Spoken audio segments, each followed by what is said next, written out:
Big Boss's Vietnam service is something of mythical status. The games give us absolutely no specifics about what Snake did there, so we'll just have to speculate. And I believe if we use real history and contrast it with what little we know from the games, we can craft a very good theory that fits in the Big Boss's legend. Firstly, before we get into using real-world history, let's establish what we know from the games, which isn't a lot. All we know from Portable Ops is Snake for sure fought in Vietnam, and thanks to this dialogue from Python, we also know Snake was there sometime around 1960, and double thanks to this dialogue in MGS3, a game that's 100% canon, we also know Snake was in the Green Berets for quote a few years. So, our grandiose canon conclusion of Snake's Vietnam service chalks up to Snake being a Green Beret in Vietnam. Wonderful. So to start, I think we need to establish a timeline before I get to my theory. Using this bout of autism from Jack, we know the boss had to have left Snake in June 1959. So, as Snake said to Python, he didn't know what the hell he was doing, so that must have led to him joining the Green Berets around 1960, which fits perfectly with Portable Ops. Now, according to this book by Gordon Rotman, once a soldier got accepted into the Special Warfare School, it often took several weeks for them to be assigned to a class. After this, the soldier, in this case Jack, would be spending a full 1.5 years in training to become a Green Beret. So, this would suggest that Snake would have to become a Green Beret sometime in 1961, which, if we assume he got sent to Vietnam immediately, this still lines up pretty well with what Python said in Portable Ops. Remember, Python said it's been nearly 10 years, not exactly. So, what did Green Berets do in Vietnam? Well, they did CIDG, or the Civilian Irregular Defense Group. What the hell is that? Well, I'm glad you asked, because CIDG's primary mission was to provide military training to ethnic and religious minorities in South Vietnam. Why? Because the South Vietnamese government did not like these people at all. They had regularly disrespected their ancestral grounds, refused medical and educational programs due to Viet Cong activities, and these minorities weren't even allowed in the army. And with the US wanting to quash VC influence, the CIA set up CIDG to train these ethnic minorities in local defense. And who better to send on these missions than the man who fought in Korea and is the boss's apprentice? Snake is a prime candidate for CIDG given his background, and it sets up a good foundation for Big Boss's PMC later in the series. Now, going forward, I'll need to address something from my last video. After all, this is a sequel, and it does have some impact here. Basically, in my last video, I decided on Snake being a captain by the time of Vietnam in the Virtuous mission. However, a lot of comments pointed out Snake could just as easily have been an E7 or E8, and to that I actually agree.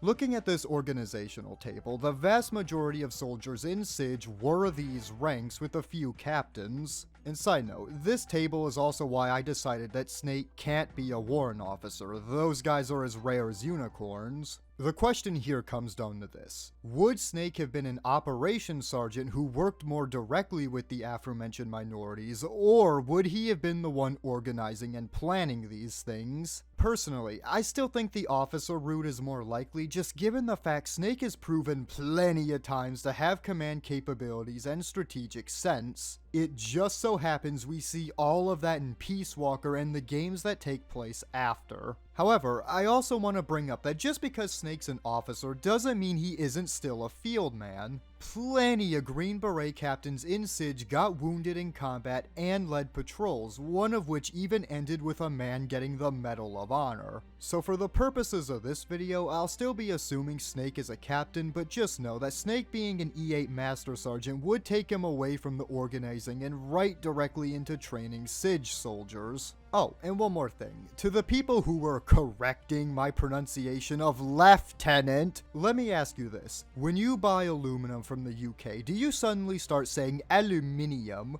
No. Then you can shove these comments up your So what exactly were these ethnic minorities Snake would have been tasked with training? Well, they'd have been the Khmer, Cambodians, Nungs, Raid, and Montagnards. All of these groups were very happy to receive US support, and as I said, it's largely because South Vietnam's government had neglected to protect them. And we know a huge part of Big Boss's character is taking disenfranchised people and giving them a purpose. And whilst the situation here may be different to MSF or Outer Heaven, it still fits in the same vein as giving the otherwise purposeless people a purpose. So what purpose were these people given by CIDG? Well, assuming Snake is a captain, he'd have been organizing for these minorities to develop proficient marksmanship with the M1 and M3 carbines. To go with this, CIDG forces would also be trained in depth on jungle patrols, ideally with 8 to 14 man squads, as well as ambush and counter ambush tactics. Now it's important to note that these patrols weren't just CIDG troops. Often, American and South Vietnamese advisors would be with them. From what I could gather from this book here, which by the way is my main source for this video, usually it would be an American captain and master sergeant in these patrols. And given the fact Snake is a man of action who never turns down field work, our dear operation and training officer Jack would 100% be on these patrols. Other major activities Snake would have had a hand in are the actual fortifications of the villages themselves. The Green Berets weren't just there to teach these people how to fight, they were also there to protect the villages. Snake would have a role in fencing off the villages to keep the VC out, and he would have coordinated the creation of dugout shelters that could protect women and children in the event of an attack.